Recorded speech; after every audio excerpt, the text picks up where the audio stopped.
gia đình ngón tay.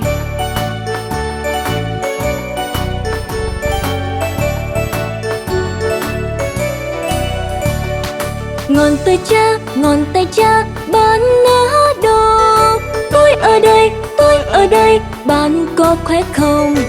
Ngón tay mẹ, bạn ở đâu? Tôi ở đây, bạn có khỏe không? Ngón tay anh, bạn ở đâu?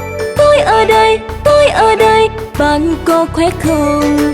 Ngón tay chị,